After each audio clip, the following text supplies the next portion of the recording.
할렐루야. 귀한 찬양 하나님께서 영광 받아주신 줄로 믿습니다. 자, 우리 같이 한번 2021년도 표 한번 우리 같이 한번 해보겠습니다. 주여, 이제 회복하게 하소서. 자, 시작. 주여, 이제 회복하게 하소서. 할렐루야. 2021년도에 여러분의 영적인 것, 또 육체적인 것, 또 물질의 문제, 믿음의 문제 모두 회복되는 역사가 일어날 줄로 믿습니다. 코로나가 지금 발생한 지 벌써 1년이 지금 다 되어 갑니다. 1년이면 다 끝날 줄 알았는데 여전히 기승을 부리고 있습니다. 지금 미국은 매일 확진자만 23만 명씩 확진자가 나오고 있고 매일 평균 2,700명씩 지금 죽어가고 있다고 합니다. 유럽도 마찬가지입니다. 영국도 매일 7만 명씩 확진자가 나오고 있고 독일, 스페인, 러시아도 매일 2만 명 이상씩 확진자가 나오고 있습니다. 브라질은 또 매일 5만 명 이상이 나오고 있습니다.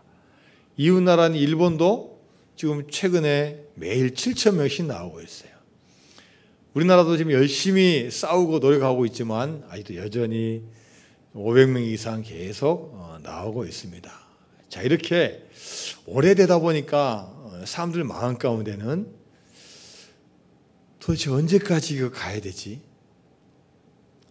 백신이 나와서 지금 접종을 하기 시작했다고 하긴 하는데 뭐 효과가 아직도 별로 안 나타나지? 자, 이런 마음이 있습니다. 그리고 뭐든지 힘든 게 오래되다 보면요, 불평하고 불만이 많이 나옵니다. 그래서 지난주에 보니까 아예 몇몇 또 이렇게 업종에 종사하신 분들은 국회 앞에 가서 들고 시위하는 거예요. 왜 우리를 영업 못하게 하냐? 왜 형평성에 맞지 않냐? 왜 태권도는 되고 왜 우리는 안 되냐? 왜 우리가 영업할 수 없냐? 이렇게 지금 불만이 나오고 있습니다. 자, 다 힘듭니다. 이럴 때일수록 우리가 인내를 해야 되고 또 기다려야 되고 좀 더 현명한 지혜를 모아야 됩니다. 우리 교회 입장에서도 억울한 부분이 많이 있어요. 특히 큰 교회나 또 중형 교회들은 공간이 넓은데 얼마든지 떨어져 앉아 있으면 얼마든지 문제없이 예배 드릴 수 있는데 그걸 못하게 하니까 또 많은 교회들이 지금 힘들어하고 있습니다. 하지만 이 인내의 시간, 기다림의 시간 우리가 기도하고 잘 견뎌내어서 반드시 2021년도에는 회복의 역사가 우리 대한민국과 한국교회와 여러분들에게 임하게 될 줄로 믿습니다. 역사학자 헤로도투스라는 사람이 있습니다. 고대 그리스의 역사가고 BC 484년에 태어나서 BC 425년에 죽었습니다. 이분은 서구 유럽에서는 역사학의 아버지라고 불리우는 분입니다. 한 30살 정도에 당시에 그 페르시아 전쟁이 열렸던 그곳을 다 여행을 합니다. 페르시아 전쟁의 유적지를 보면서 역사적인 기록을 다 쓰고 조사하고 연구하고 또 사료도 수집해서 돌아와서 그가 책을 한 권 써내는데 역사라는 책을 써냅니다. 이거는 아주 역사가들에게 필독서이고 아주 중요한 책입니다. 또 이분이 방문한 나라 중에 성경에서는 애굽이라고 나오는 이집트라는 나라를 또 방문해서 피라미드, 또 나일강, 이집트 여러 문화와 문명들 다 그 조사를 해가지고 또 이 역사라는 책에 또 썼습니다. 자, 그 글 중에 우리가 많이 들어봤던 유명한 한 구절이 있어요. 뭐라고 했냐면요, 이집트는 나일강의 선물이다 라는 표현을 썼어요. 이집트는 나일강의 선물이다. 무슨 뜻입니까? 이 이집트라는 나라는 이 나일강이 없으면 부강한 나라가 못 됐다는 거예요. 이 나일강이 그 나라에 흐르기 때문에 이 혜택을 받아서 일어설 수 있는 나라라는 거예요. 여러분 세계 지도를 보면은 이 지도에 보면 색깔이 나오죠. 색깔. 여러분 혹시 구글 지도를 한번 들어가 보십시오. 그러면요 나무가 많고 산이 많고 이렇게 발전한 나라들은 색깔이 다 무슨 색깔이에요? 파란색으로 이렇게 딱 되어 있어요. 그런데 사막이 많고 나라가 발전하지 못한 나라들은 어떤 색입니까? 주로 누런색으로 표시되어 있어요. 이집트를 지금 딱 구글 지도 딱 들어가 보면요 어떤 색이냐면은 다 누런색이에요. 그런데 딱 두 군데만 파란색입니다. 첫 번째는 알다시피 무슨 강이요? 나일강이 그 이집트 나라를 쫙 흐르니까 파란색이에요. 그리고 파란색이 또 어디에 있냐면요 그 나일강 맨 끝 하류에 있는 삼각형 부채꼴 모양의 있는 델타 지역, 이 삼각주 지역이 파란색이에요. 그럼 이것은 어떻게 생겼냐?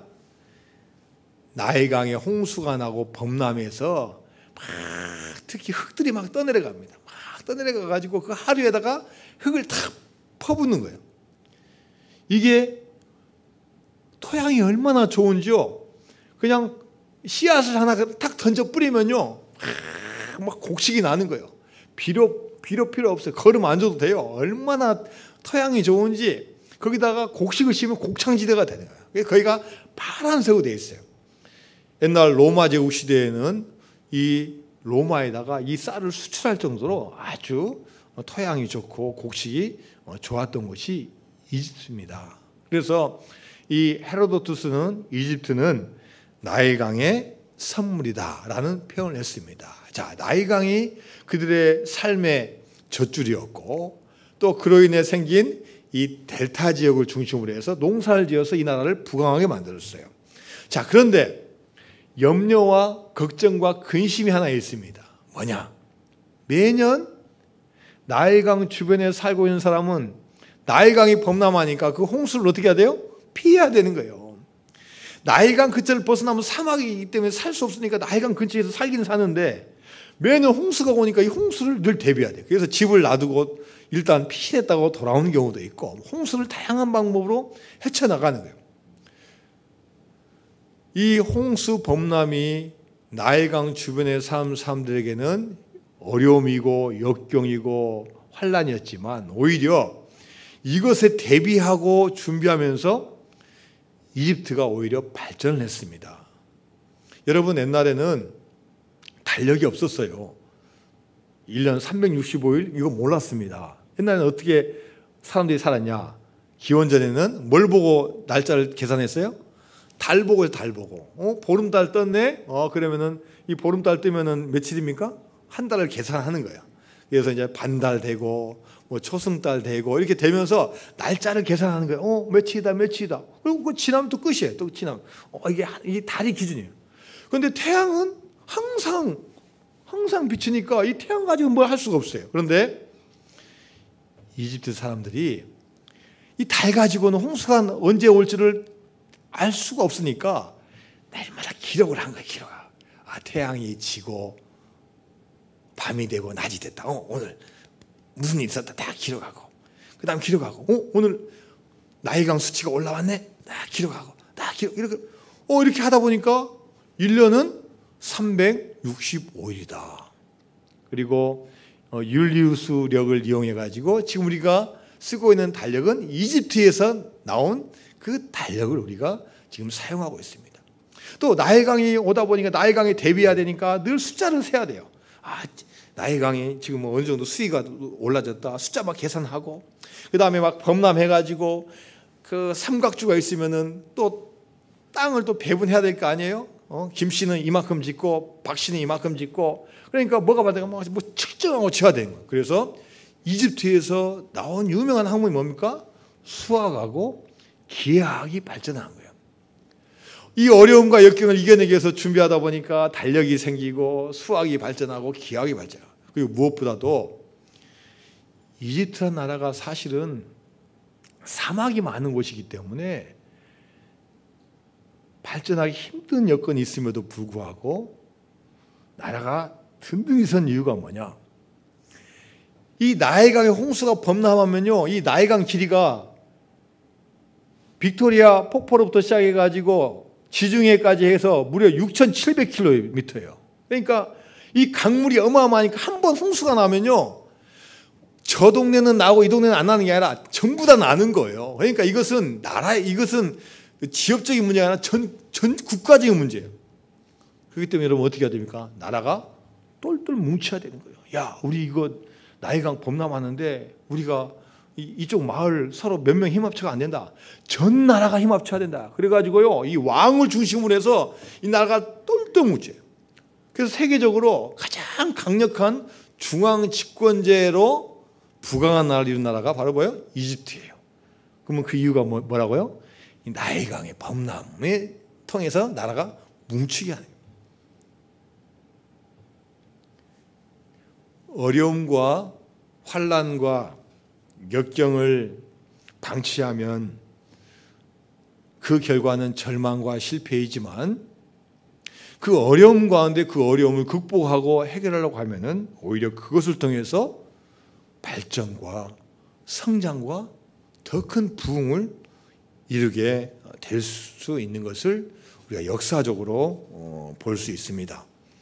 자, 오늘 본문은 바로 그 이집트에 있었던 BC 1700년에 있었던 한 사건이 오늘 본문에 나옵니다.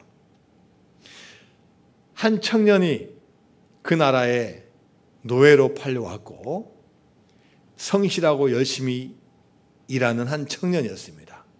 하나님을 잘 믿지만 어려움을 쉽게 이겨낼 수 없습니다. 그래서 때로는 좌절도 하고 절망도 하고, 그리고 결국은 보디발 장군의 그 집에 가서 그 모든 것을 다 다루는 사무총장, 총무 역할을 했는데, 안주인의 유혹을 물리치다가 오히려 모함을 받아서 감옥에 갇힙니다. 그 어느 날 그 나라의 바로 왕이 잠을 자다가 꿈을 꾸는데, 자, 오늘 본문의 앞에 있는 이 41장의 앞에 있는 쭉 내용이 바로 그 내용입니다. 자, 꿈을 꾸는데 두 가지 꿈을 꿔요. 첫 번째 꿈이 뭡니까?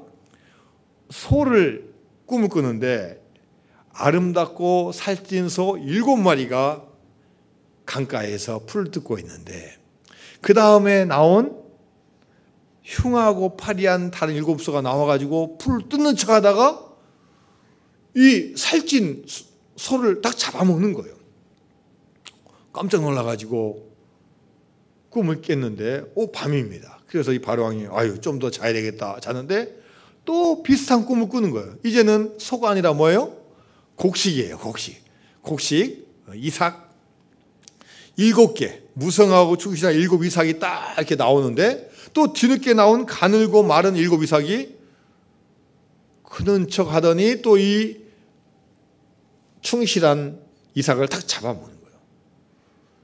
그리고 꿈을 깼는데 이상합니다. 그래서 현인들, 지혜자들 다 모아서 자, 내 꿈을 한번 해석해 봐라. 근데 어느 누구도 꿈을 해석할 수가 없습니다. 그런데 바로 옆에 누가 있습니까? 옛날 요셉과 감옥에서 만나서 꿈을 꾸고 그 해몽을 해줘가지고 살아난 술 맡은 관원장이 옆에 있는 거예요. 왕이시여, 제가 옛날 만났던 요셉이라는 사람이 있습니다. 제가 데려오겠습니다. 분명히 왕의 꿈을 해석해 줄 겁니다. 드디어 요셉이 감옥에서 풀려나와서 바로왕 앞에 섰습니다. 요셉은 하나님께서 그 여러 가지 고난을 통해서 준비해 놓으셨기 때문에 그 꿈을 단번에 해석하는 거예요. 왕이시여, 꿈을 2번 꾼 것은 절대 우연이 아닙니다. 여기에는 하나님이 하실 일이 숨겨져 있습니다. 그러면서 그 하나님이 하실 일을 이야기를 해줍니다. 자, 성경 같이 볼까요? 성경. 자, 한번 자막 띄워보실래요? 창세기 41장 32절에서 33절까지 말씀입니다. 시작. 바로께서 꿈을 2번 겹쳐 꾸신 것은 하나님이 이 일을 정하셨습니다. 하나님이 속히 행하시리니 이제 바로께서는 명철하고 지혜 있는 사람을 택하여 애굽 땅을 다스리게 하시고.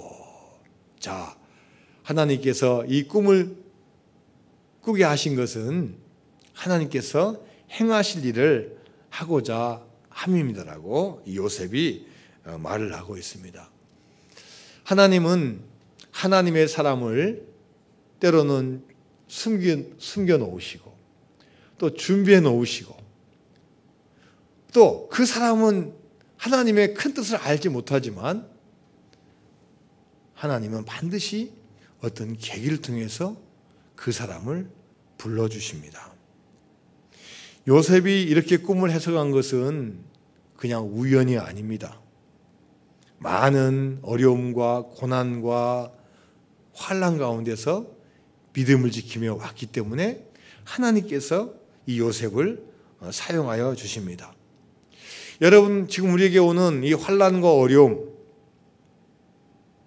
우리를 망하게 하는 것도 아니고 하나님 우리를 외면하시는 것도 아닙니다.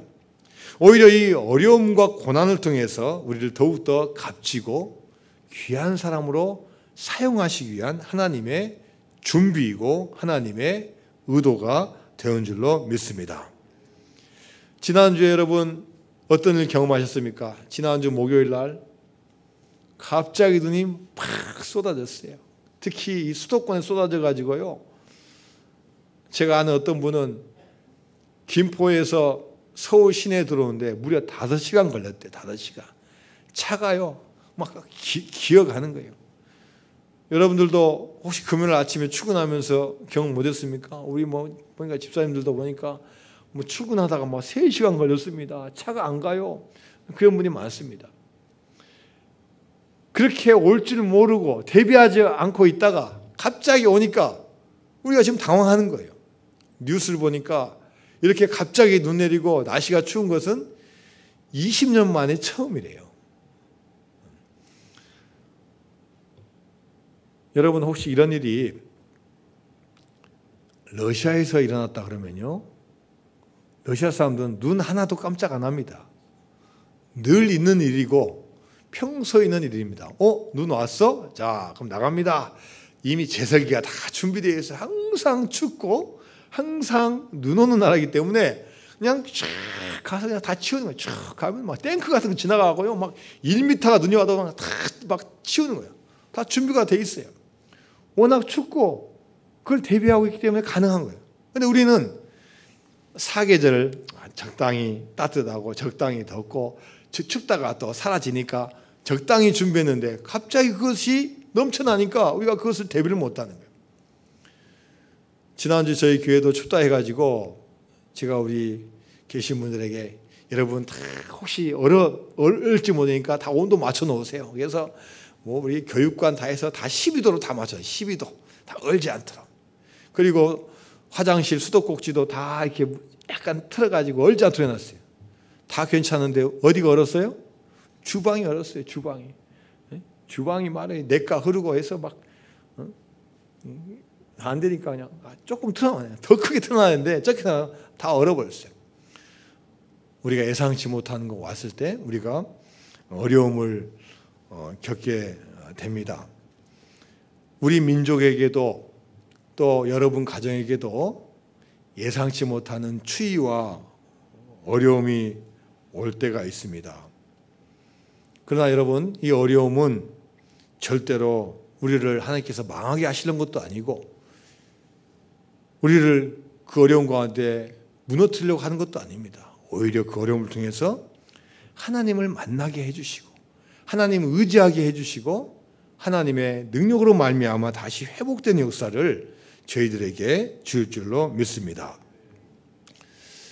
며칠 전 뉴스를 보니까 중국의 중학생이 있는데 쌍둥이 여중생들이에요.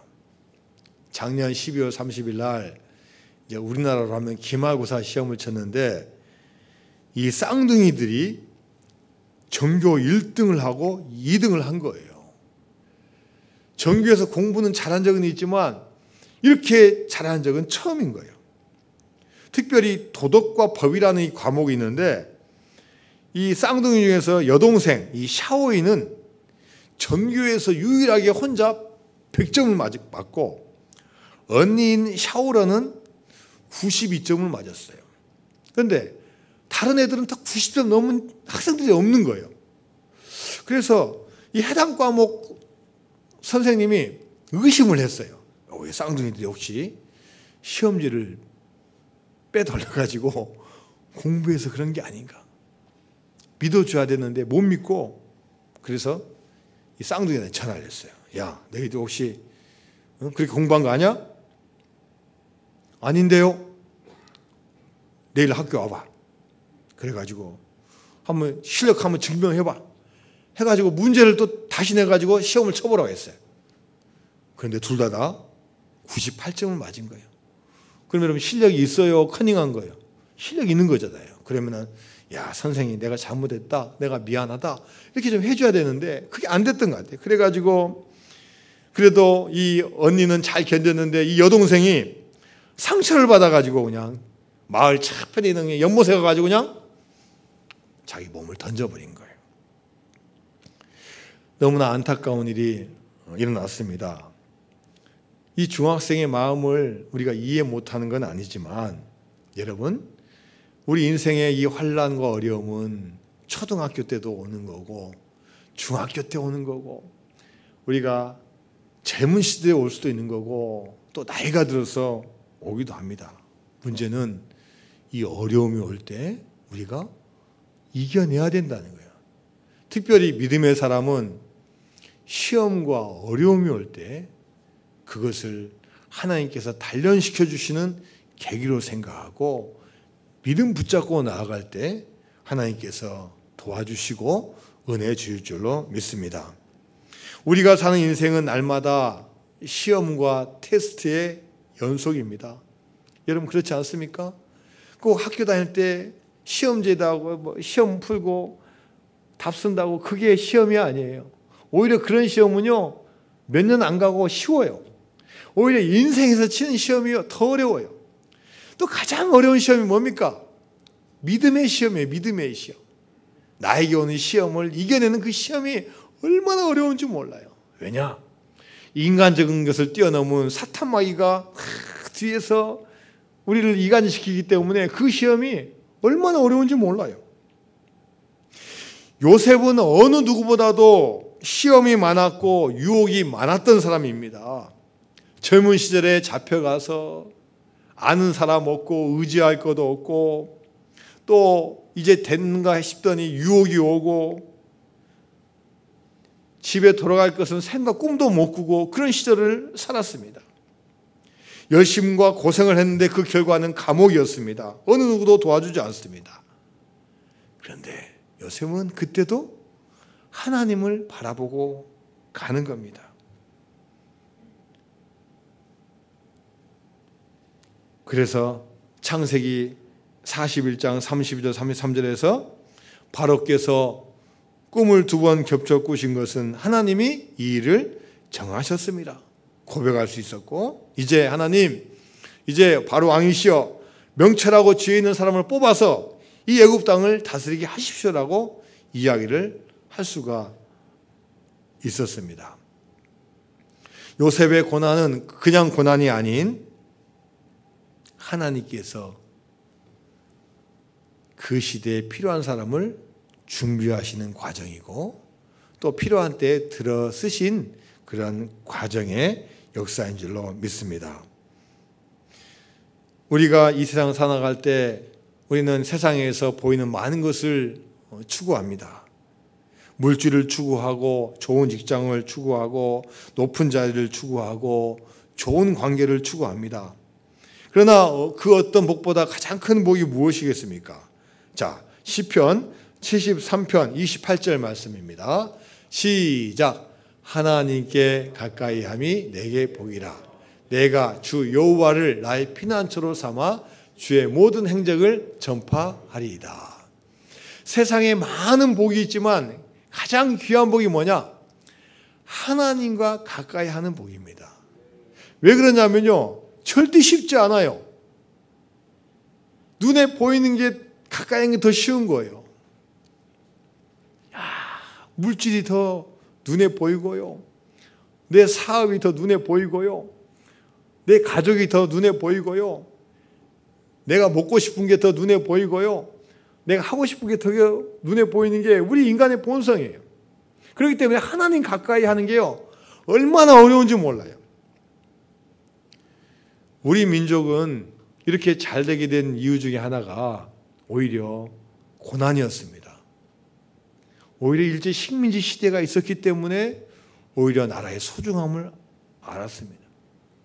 6.25 전쟁이 있었기 때문에 평화가 얼마나 소중한 것을 알게 된 거예요. 우리 민족이 가난이 있었기 때문에 이렇게 우리가 살 수 있다는 게 얼마나 감사한지 모르는 겁니다. 초창기에 우리 교인들, 우리 믿음의 선조들이 얼마나 열심히 믿었는지 몰라요. 교회에서 하라는 건 하고 하지 말라는 거 안 했어요. 자, 세례 받으려면 술 끊어야 됩니다. 그럼 끊었어요. 담배 끊어야 됩니다. 끊었어요. 자, 세례 받으려면 이거 도박 끊어야 됩니다. 끊었어요. 물론 다시 하신 분도 있겠지만 대부분 순종하고 다 끊었어요. 그리고 그때는 그걸 물어봤어요. 혹시 술, 담배 하십니까? 그럼 끊어야 됩니다. 예. 근데 지금은요, 목사님도 잘 못 물어봐요. 그리고 혹시라도 안 끊는다면 어떻게 하지? 세례는 받아야 되는데, 이런 시대가 되었어요. 그리고 옛날 시대는 좀 부자다 그러면 다 뭐가 있었습니까? 남자들 다 세컨드가 있었어요. 첩이죠, 첩. 집사님 되려면은 빨리 첩 정리해야 됩니다. 예, 목사님 알겠습니다. 정리하는 거예요. 그런데 지금은 그런 우리 선조들의 그 믿음의 순수성을 우리는 잘 유지하지 못합니다. 목사님, 기도했는데 기도가 응답이 안 돼요. 목사님, 순종하고 봉사했는데 어떻게 복이 이렇게 빨리 안 와요? 우리는 헌신하고 순수하고 초기에 그 열성의 신앙보다도 어떻게 하면 노력은 조금 하고 믿음은 조금 하고 열매를 많이 따먹으려고 하는 그런 마음을 우리가 가지고 있는 거예요. 여러분, 오히려 시험이 오고 어려움이 오는 것은 하나님께서 우리를 사랑하시기 때문에 그 시험을 통해서 우리를 건져주시고 기도하게 하여 주시고 하나님께 가까이 하게 하는 그런 은혜를 주신 줄로 믿습니다. 야고보서 1장 2절과 3절 말씀입니다. 시작. 내 형제들아, 너희가 여러 가지 시험을 당하거든 온전히 기쁘게 여기라. 이는 너희의 믿음의 시련이 인내를 만들어내는 줄 너희가 알미라. 자, 2절 말씀 다시 볼까요? 시작. 내 형제들아, 너희가 여러 가지 시험을 당하거든 온전히 기쁘게 여기라. 여러분, 삶 가운데 어려움이 있습니까? 질병이 내 앞에 놓여 있습니까? 내가 생각한 대로 되지 않습니까?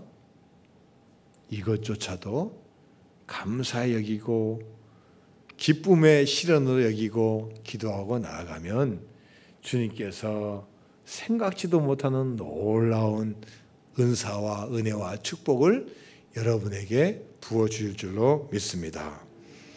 요셉은 한때는 철이 없었어요. 그러나 믿음의 시련을 통해서 이제 애굽의 바로 왕 빼고는 최고가 된 2인자가 되었어요. 그런데 하나님이 보시기에는 이스라엘 민족을 구원하시기 위해서 그 자리에 올려놨지 그게 최고의 목적은 아닌 거예요. 개인적으로도 성공하고 최고의 자리에 오른 게 그게 하나님이 가장 기뻐하시는 게 아니에요. 오히려 하나님이 기뻐하시는 건 뭐냐? 그 과정을 통해서 하나님 가까이 하는 것을 이 요셉에게 하나님께서 가르쳐 주신 거예요. 그래서 나중에 형들을 만났을 때 여러분, 자기를 판 형들을 아무리 자기가 높은 자리에 올라와 있고 세월이 흘렀어도 여러분 그 마음이 남아있지 않겠습니까? 그런데 이미 하나님 가까이 하는 그 마음, 하나님의 마음을 알기 때문에 이미 다 용서한 거예요. 형님들을 나를 이곳에 팔았다고 해서 걱정하지 마십시오.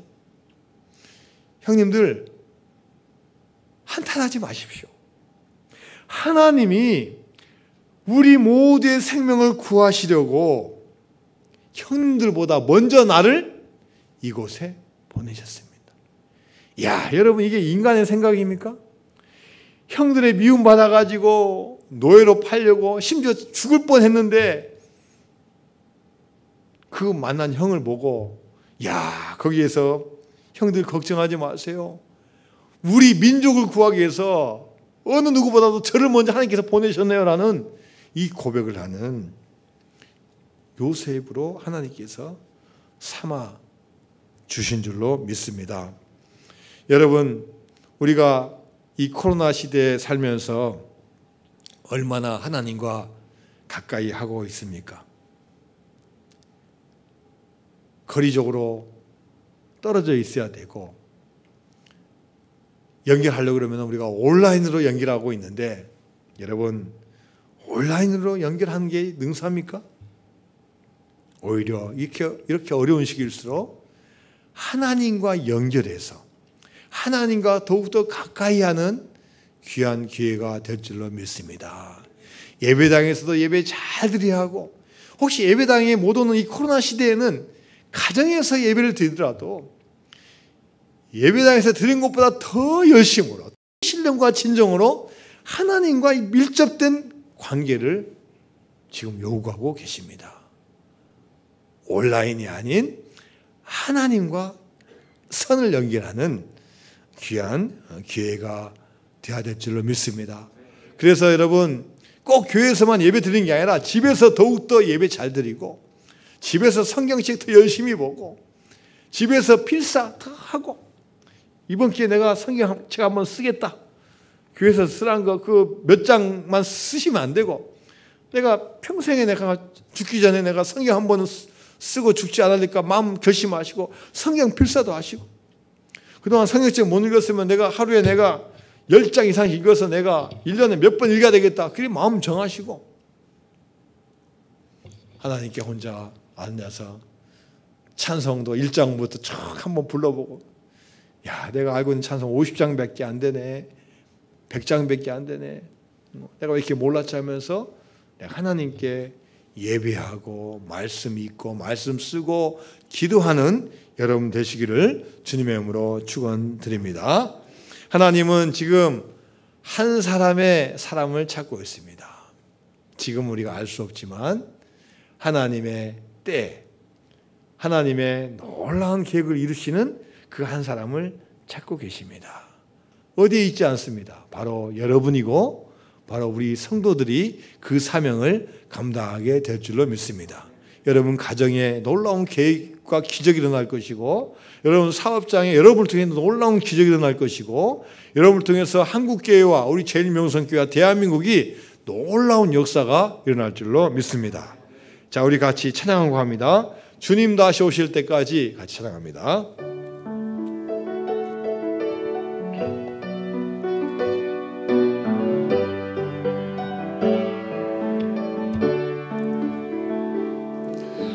주님 다시 오실 때까지 나는 이 길을 가리라. 좁은 문 좁은 길 나의 십자가 지고 나의 가는 이 길 끝에서 나는 주님을 보리라. 영광의 내 주님 나를 맞아주시니, 주님 다시 오실 때까지 나는 일어나 달려가리라. 주의 영광 온 땅 덮을 때 나는 일어나 노래하리. 내 사모하는 주님 온 세상 구주시라. 내 사모하는 주님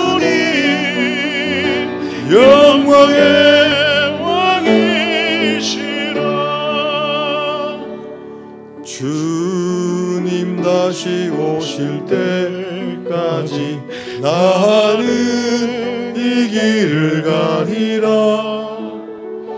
좁은 문 좁은 길 나의 십자가 지고 나의 가는 이 길 끝에서 나는 주님을 보리라. 영광의 내 주님 나를 맞아주시. 주님 다시 오실 때까지 주님 다시 오실 때까지 나는 일어나 달려가리라. 나는 일어나 달려가리라. 주의 영광 온 땅 덮을 때 나는 일어나 노래하리.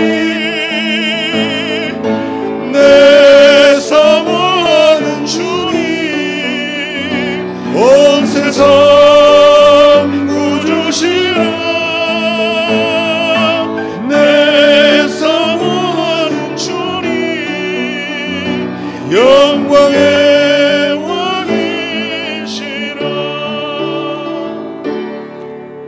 할렐루야. 자, 오늘 마지막으로 우리 성경책 창세기 41장 여러분 38절 말씀 같이 보겠습니다. 자, 성경책 한번 잘 펴보시죠. 창세기 41장 38절 말씀. 자, 시작. 바로가 그의 신하들에게 이르되 이와 같이 하나님의 영에 감동된 사람을 우리가 어찌 찾을 수 있으리요 하고. 자, 우리 옆에 분에게 한번 38절 기억하면서 옆에 분에게 한번 이야기해 봅니다. 하나님의 영에 감동된 사람을 내가 여기서 만났습니다. 한번 인사하세요. 자, 시작. 하나님의 영에 감동된 사람을 제가 여기에서 만났습니다. 할렐루야. 여러분, 하나님은 그런 사람을 찾고 계셔요. 지금 여러분 가정에서 예배드리고 각 처에서 예배드리고 예배당에서 예배드리는데 하나님은 어떤 분을 찾고 계시냐? 야, 세상의 영도 아니고 세상의 그 어떤 것도 아니고 하나님의 영에 딱 사로잡혀서 하나님 가까이에서 나가는 그 사람을 지금도 찾고 계신다는 거예요. 야, 꿈을 꾸면 꿈을 해석할 줄 알고 보니까 결국은 자기예요. 요셉 자기예요. 왕이시여 지혜롭고 청명한 자를 세워서 이 나라를 다스려야 됩니다. 보니까 아무도 없어요. 딱 보니까 누구밖에 없어요. 요셉밖에 없는 거예요. 야, 그래서 이 바로 왕과 신하들이 하는 말이 야, 하나님 영에 감동된 사람이 바로 여기에 있구나. 할렐루야. 바로 그런 분들이 여러분이 되시길 바랍니다. 힘들고 어려운 시기를 하나님은 더 그런 분을 보시는 거예요. 좋을 때는 다 좋아요. 다 좋아요. 그러나 힘들고 어려울 때 믿음 지키고 주님 바라보고 나아가는 자 하나님께서 큰 축복 주시고 여러분 귀하게 사용하여 주실 줄로 믿습니다. 하나님 감사드립니다. 이와 같이 하나님의 영에 감동된 사람을 우리가 어찌 찾을 수 있으리요.